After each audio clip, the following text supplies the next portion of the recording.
It says, oh, it's recording. It's recording. Beautiful. Okay. Okay. So I'm just gonna, this is what I was thinking. We can use like the very first part of it. I want to be able to do like a little snippet, like a 30-second, this is who I am, this is what I'm doing, come join us. So we can use it for commercials on Facebook. Right. And then we'll do this a little bit longer conversation just to give people a chance to get to hear from you. And it's interesting because you and I are going to be doing these classes together. So we can kind of talk about our process or our thoughts or whatever it is. But I just know that often people are really connected to somebody. They feel connected, like, oh, that's somebody that I would like to go do something with. Mm-hmm. That's very helpful for them to make a decision about what they're doing. So I'm hoping that this helps all of us get a chance for people to see us and see us talking about the things that we really love and get excited about, like, us as people and want to come and share with the things that we have. So that's kind of the thought. And I hate this. So I'm looking right at you as opposed to my little box because it just makes me feel crazy. But I think that maybe that would be useful. That feels like it'd be a really useful thing. So I'm just going to ask you kind of the basic journalistic questions, who, what, why, all that. And we're just going to chat and we're going to record it and then we're going to see what it looks like. And if we both agree that, yeah, this looks pretty good, I'll put like a little intro music on it and, a cover page. And then at the end, like all, like your bio and your contact information about the dates for the classes and where they can go to connect with you or to sign up, so that, okay. And everybody's will look the same. So we've all got that kind of opening and closing. And then we'll run as many of these as we have on the 1st of January, the longer version. But we'll start the shorter versions in December, like kind of mid-December, we'll start them. Okay. People will forget over the holidays and we'll ping them again right after Christmas. Okay. And hopefully that will get people in the door. Okay. Okay. All right. So, so welcome, Lydia. Thank you so much for joining me here. This is just a little conversation that we're having to let folks get a chance to get to know each of us, because you and I will be working together. But I want to talk about you first. So what are the things I want to know about? Because you describe yourself as a sound healer. So can you tell us a little bit more about what that means? What it means to me is to use the medium of sound to help people in their process, in their healing. Wherever they need to go, sound can help them get there. And I have been doing this work for about 10 years. And most recently, since I retired from the state, now I am really practicing this medicine. I have an office set up and I have clients and I'm doing sound journeys with groups of people. I am beginning to discover the real proof of how sound works in healing. So I have, I'm just gaining that knowledge all the time, more and more. I mean, I can, the difference between saying what the book says sound healing is and what my experience of it is with people has really grown me as a sound healer. So it's people that has shown me the power of sound. Okay, so I'm going to ask now. I know, so just so you know, I know, but I'm going to ask just in case somebody is listening and thinking, well, she's a sound healer, so that means that she maybe is going to, put on some house music or some old school disco or something like that. So what kinds of mediums do you use in order to produce the sound? Right. Well, I have been trained to use tuning forks. These are Accutonics tuning forks. They are calibrated to resonate with the planets, the sun, the moon, ohm, all these various frequencies.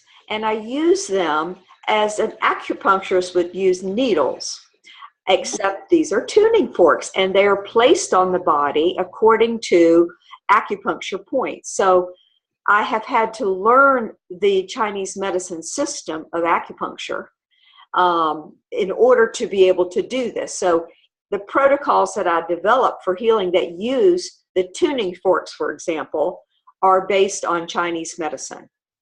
Okay. So I have that, that knowledge and that foundation for beginning to understand and treat illness and disease. In addition to that, I was also trained to use other sound mediums such as Himalayan singing bowls, bells, chimes, gongs, rattles, drums, and crystal bowls. And I probably left a few things out. I have a whole menagerie of sound to have an influence on the field, a person's energy field. Everything vibrates, right?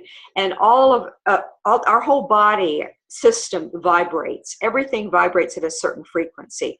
And when you use sound, you help the person to entrain to a higher frequency so that things become more harmonious, and the frequencies begin to vibrate at a different frequency. I'm saying the same thing. Wait, hold on a minute. It's a matter. I mean, it's, I would rather tell you the truth. I'd rather just, instead of just talking about how it works at that level, I would rather, just describe a little bit about a treatment protocol that I might use on someone, for example, and how I could help someone. Well, can I ask a question? Yes. About a person that may come to you now. So I'm being contacted now by people that are very, very stressed about the results of the election. Exactly. So they're having problems sleeping. They're having problems concentrating. Somebody described herself as feeling like she was a zombie. So she's kind of going through the motions in her days, feeling really disconnected, anxious. So I would assume then that her frequencies are out of balance. Right. How would you approach someone in that way? Okay. Probably the first time I see someone, I am more concerned with their bioenergy field around them and the chakras. So I can do some repair, I guess you could say, to that field. And I use my tuning forks to assess. I can strike my fork and I can run it through the field and listen for places where the tone changes, so that I have some idea of what energy field might have been affected by whatever. For example, I had someone come to me that was in a car accident, and she was holding that trauma in the field. I mean, it starts that way. When trauma comes in, it starts coming into our field, and if we don't really work with it in the field and balance it out, then it starts coming into the body. And she was already having a few physical symptoms that started to show up. It had only been 7 days since the accident, so I saw her rather quickly, which I think is good, because working in that way, that trauma does not get a chance to come and just anchor itself in the body. So what I did for her would be different than I might do for someone else. But the first treatment was to really work within the field and work with the chakras and get everything balanced and flowing a little more in a harmonious way. And she felt very relaxed during the treatment. She kind of went out when I put her face down, which happens a lot because that trauma in the past, a lot of that gets, affects our backside, because that's just the past. So when you start working in that, sometimes people get, just go a little bit unconscious. So there's still a lot going on, though, at that level of healing, of that, working in the past. There may be other memories, there may be other experiences that start to come up, because that trauma can trigger that. in a person, something from their past, maybe a previous accident or injury or something that is re-stimulated through this trauma. So it's important, for example, in that situation, to clear her field from the invading pathogen of trauma, which can affect the body. It can also affect emotions and concentration, sleep. I mean, it starts showing up this way. So what I did with her is to really work with the field first. And if she comes back to me, I may, if she's having any physical or emotional symptoms, then I can start working a little more directly on the body with the tuning forks. And I used tuning forks over her. I used the bowls a great deal on her and around her. And I also rattled, which is a wonderful, the rattle has a wonderful way of dispersing energy that seems to be stuck somewhere. So, I worked in that way with her. So, it's so hard to say it's this, the textbook, because when you have someone come to you, you really have to deal with where that person is and what's going on for them. And I really have to, think about what is the best treatment for this person. It's not the same treatment for everyone, if you know what I'm saying. It's not a cookie cutter situation. There is this person and their energy field, and then there's me and my energy field, and there is a interaction there that's going on between my field and hers, and what I'm getting and what she's allowing me to get in terms of what needs healing. Right. Form of communication going on there. And I like to invite in someone's guides or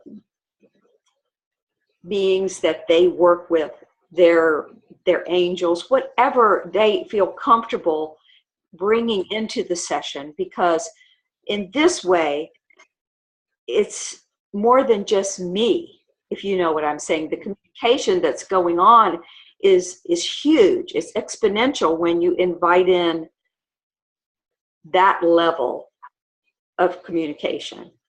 So okay. A lot of what I do is not textbook. It is in the moment. It is what am I getting? What's coming through to me, what this person is communicating to me. And then, going from that as to what happens next, what fork I pick up, or what bowl seems to be the right one to play. And, I know this is, this sounds a little strange, but I have that relationship with my sound instruments. They are, they're part of me. They communicate with me. And whether I use, for example, the sun or the moon tuning fork is a determination that's made in that moment as to what that person needs and what that point may need. So all my protocols they can be standardized, but once I start working on the person, things can totally change. So it's a very in the moment kind of thing when I do individual healing. When I'm doing sound healing with a group of people, it's a little different because I am asked to read the energy of the group and to hold that energy for the group, for the benefit of all. That's a little different, and that's something that I'm learning about right now, how to better hold the energy of the group and use the instruments with a certain intention for the group, for individual healing at a group level as well. So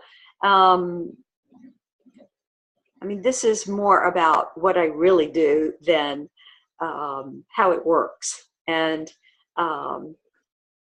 I have seen very, very good results. And I understand what you're talking about with people right now. And um, I have seen a client recently that, was very depressed about the election and was, talking about taking her life. And you take that seriously when you hear someone, a friend or anyone speak of that. So I wanted her on my table. I thought that there's definitely a way that the sound can disperse a lot of contracted energy that seems to get stuck in the body when there's a lot of fear and there's a lot of anger and disappointment and frustration, these energies that are heavy and dense, and they tend to cause disharmony in the body in many ways, whether it takes a form physical yet or not. It may not show itself physical, but it may just start emotionally and then eventually come into a physical expression. So if I can see people when they're in their emotional states, as they come up, and work with that, I can help them to raise the frequency of that dense energy. And in other words, I can help them come out of fear, use the fear to begin to understand and grow themselves as a wise person. I mean, because out of that contracted energy is expansion. And that's what has to happen in contracted energy. It can only contract so far before it has to expand again. And this is what happens. And this is how sound, in my mind, how I see sound really helping, because it is a beautiful high frequency vibration. And it's very effective and can go very deep into the cells of the organs, the tissue, the water, the bones, the bone marrow, and in the vibration of that, and changing the frequency, as well as working in the field around them. We talk about the mental field, the emotional field, and the different levels of this bioenergy field. I like to see this field as a person's first line of defense, basically, and keep that field healthy and very, with a great sense of integrity, rather than a lot of tears or holes or things where people have just gotten way out of sorts and it's not functioning well. So the first time someone comes to see me is usually I work with their field to bring it into a greater sense of integrity. And then we can go from there and see how that's doing. And oftentimes I will give people a way to anchor the peace or the balance or the stability that they may need during a time when they need that to transform something. And here's something that you can do. I work with I work with the frequencies of heaven and the North Star, the Big Dipper, the different planets. I work with the center of the earth, and creating an axis of stability to help people find their center and align it with these poles as an axis and during times of crisis and times of emotional stress. So the first time somebody comes to see me, they at least leave with that in order to help themselves. So that they're learning that this the chi, or the that's available, the life force, it's so abundant. We just need to learn how to use it. And and sometimes people think it's just so outside of themselves and they have no control over it. And what I try to do with the sound is to help them understand that they have complete control over this, and that I can help them learn how to find their center, stay balanced and grounded and stable during transitions and hard times like maybe we're facing right now, where there's a lot of fear going on, a lot of reactions, and a lot of, people having their moments, with what's going on, and be feeling very unstable about it. So I can help them find their center, get their chakras balanced, so that they can process this information from a different vantage point, rather than it just being hopelessness and despair. So that's kind of how that's what I want for my clients. That's my goal.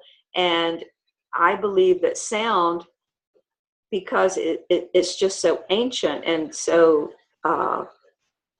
it's, everything vibrates. So we are a vibrating song. So we are already. We have that. Right. Everything. If we could hear it, we could hear our own song. Because there is that going on within us. So when you start working with sound, and it's not music like you would listen to, like a piece of composed music. It's just vibratory frequencies, and we use those, just to raise the vibration and to just find balance and harmony. Does that help? And it does. Definitely helps. Okay. And you mentioned this idea of this growth that you're doing in your own work, kind of moving from this very, the word that comes to mind is intimate, this very intimate relationship you would have with someone in a one-on-one situation, and being able to broaden that scope and start to work in a room full of people and in a group of people, and being able to, offer that for the individual, but also for the collective, and knowing that each group would be different because there would be different people there in different states, even if somebody came, one or more times.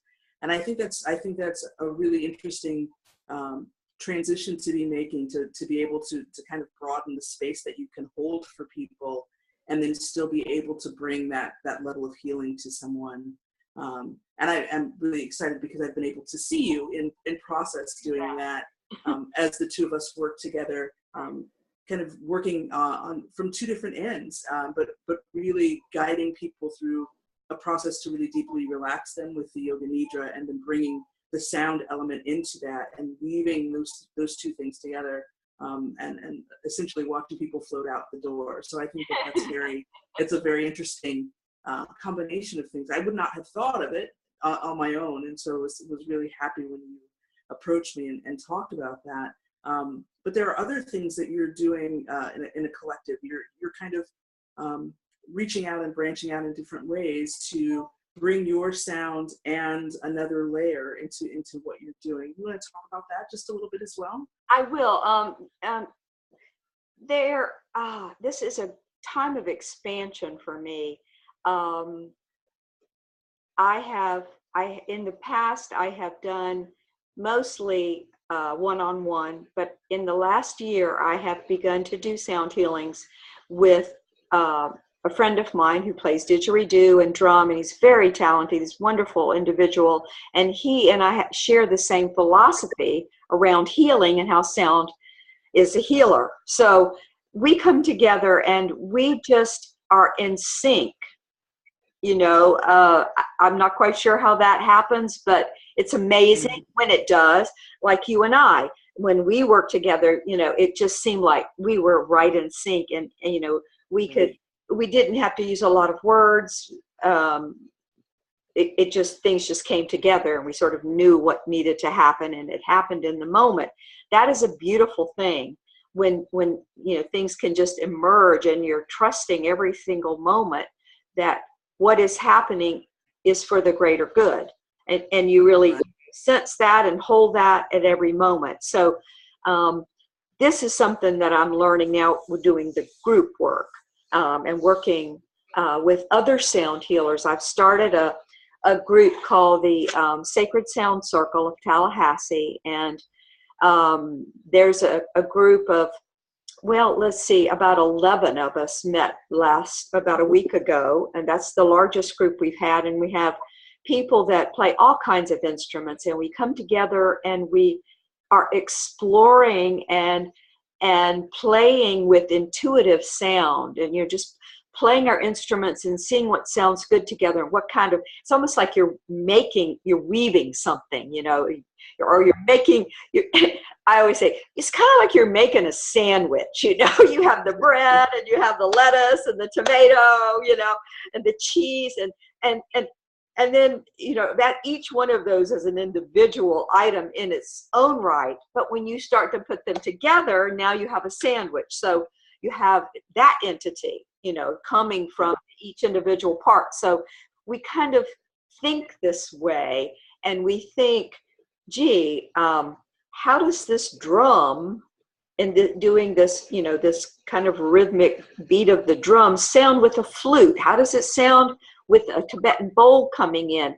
And what if we held the intention for something very specific? Let's say we want heart coherence. We want everyone to kind of go into their heart and open their heart and you know, anchor the feeling of gratitude, for example. We want everyone to do that. What instruments could we use that would bring that on for people? How do, you know, what would that sound like?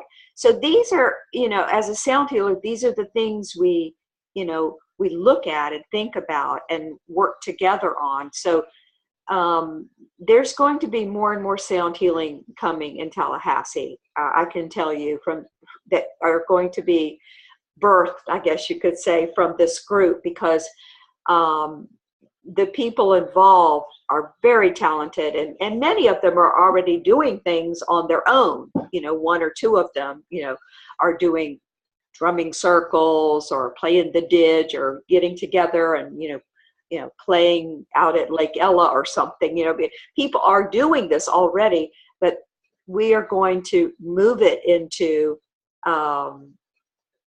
the arena of having people come and participate. And at this point, we were even saying, well, you know, most of the time people just lay down and do it passively, and they take it in, and, you know, it's more of a receptive kind of thing.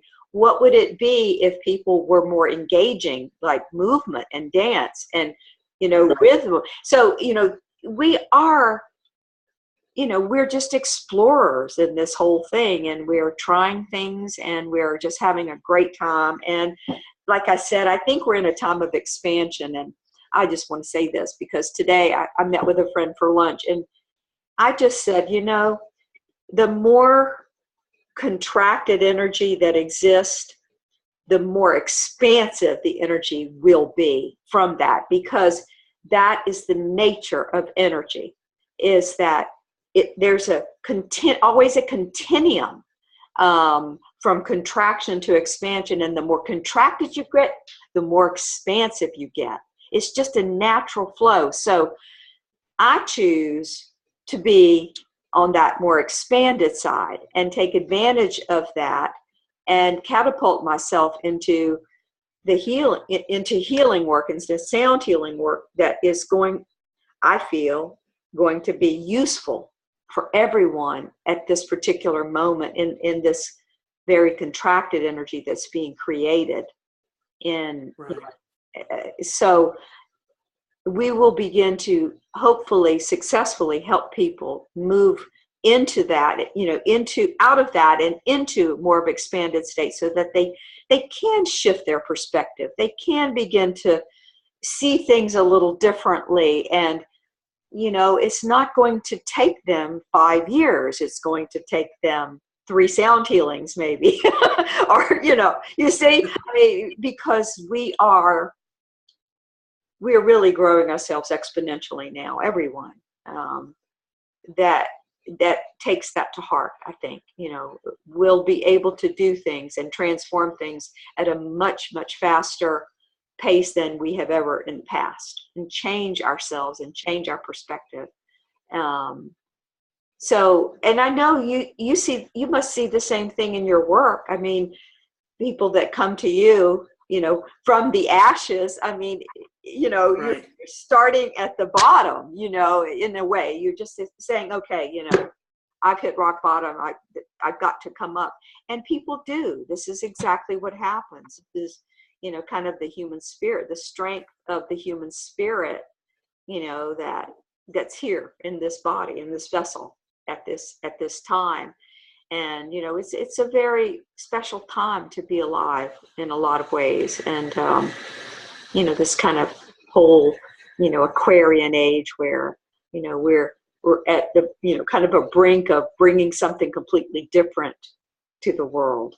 And Right. So, I think my choice is to do the work with sound, and using sound, and to, stay at a higher frequency, at a higher vibration, to embrace that for myself, to pass it on to others, and be able to be present for anyone, and be able to hold my center so that other people can feel safe and truly, just open up and be wherever they are. And I have always thought that if I can make people feel better, that makes me feel better. Do you know what I mean? If I can help people to feel better and to have a better view of life and enjoy it, then, that's what makes me happy. So, I've chosen sound to do it, and it makes me awfully happy. So, I'm, and I think it's a great medium, and I'm really happy to be doing it in all these different situations, like with you, with the Yoga Nidra, this meditation. I mean, it's wonderful to help people along. For example, when I'm doing a sound journey, there's no talking usually. It's just a matter of the sound speaks itself. But in Yoga Nidra, you're guiding people. You're giving them the path. You're showing them this path, and the sound is helping them to expand on that and really feel it in their body in a very kinesthetic way. At a cellular level. So I think it's a great marriage, actually, the two, sound and Yoga Nidra. I'd like and I'm just ready to expand and do more. I don't even know what yet, but I know there's more that can come out of it, and it's just the exploration of that. So. Well, I find it really interesting too when we did our first run through, and just being able to feel that. It was just the two of us in the room, and I remember feeling everything was shaking in me. I could feel my whole body shaking, and I was like, this is really amazing. Yeah. And to be the person that's actually walking through that, to be playing, to be talking somebody through that and still get the benefit. I find that just absolutely, well, very lucky for me to be able to be in the room in any situation, but also just fascinating that even, I wouldn't say that I wasn't a passive participant, but I wasn't there focused on myself, I was focused on other people, and still walked out feeling like I had been there on the floor in my own space. Exactly. And I feel that way with the Yoga Nidra, but adding the sound to it, it was just really, really special. And so I'm really excited that we're able to offer this. We're doing this on Fridays in January, except for the first Friday because it's First Friday. But we'll be in this space, and people will be able to come and join us and join into this beautiful thing. So I think that's just fantastic. I do too, and I really enjoyed the meditation myself, and when I was listening to the meditation and choosing the instrument, the sound instruments to really communicate that, what was going on in the meditation, that was just so wonderful. If people are I remember there was a part you're going down in the well, you're kind of taking yourself down. And so, using the bowls going descending, I mean, it was just, in order to create that and to support the meditation, the sound supported the meditation. I mean, it was palpable to me as well. I really, I don't, when I'm playing without a meditation, it's a little different. It's more the instrument is telling me what the intention is. Okay. Right. Whereas in the yoga nidra, you've got that intention, you've got, this whole meditation, and then the sound comes in to reinforce it and to, to help deliver that in a different way to the body. So when people actually, they hear the words, they feel the sound, they feel, it's embraced in a greater sense of totality for the person, right, their whole right. body. Yeah. So that's exciting. Yeah. That's really, yes, it's very exciting. every sense, Yeah. So we're almost at time here. I just didn't know if there was anything else that you wanted to share with the folks that may be listening or viewing this conversation that we're having. Yeah. I would just say, to the people listening, if they've never been to a sound journey, to please look out for them, because we are going to be having quite a few of those. I play once a month at the Crystal Portal over in Railroad Square. That's been set up since February of this year. So it's actually Ramin Yazdanpana and myself that play once a month. So look out for that on Facebook at the Crystal Portal. They usually advertise that. And then the Sacred Sound Circle of Tallahassee you're going to see some groups being birthed out of that, and some sound healings going on, some sound journeys going on over at Abundance Wellness Center. So look for those too, because that's what's in the very near future. And like I said, that's just being birthed right now, coming together. And let's not forget Fridays. And Friday, Friday healing. Right. And the yoga book for that. Yes, of course.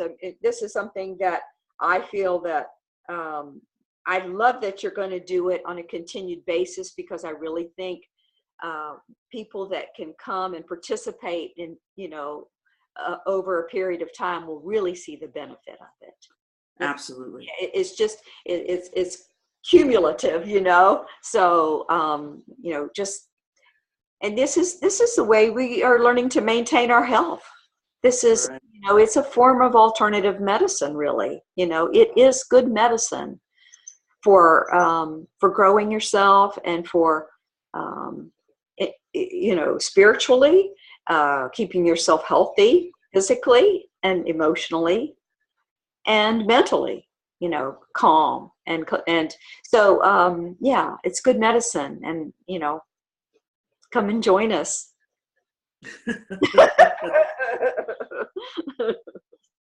Excellent. Thank you so much, Lydia. Okay.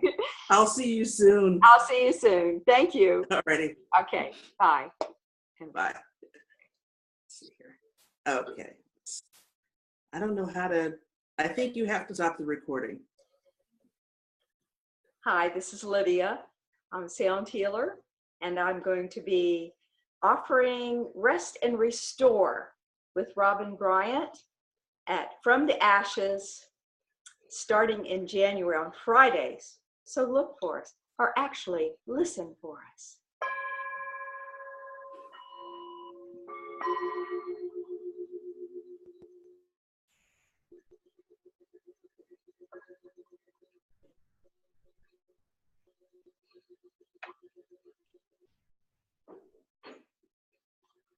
Okay.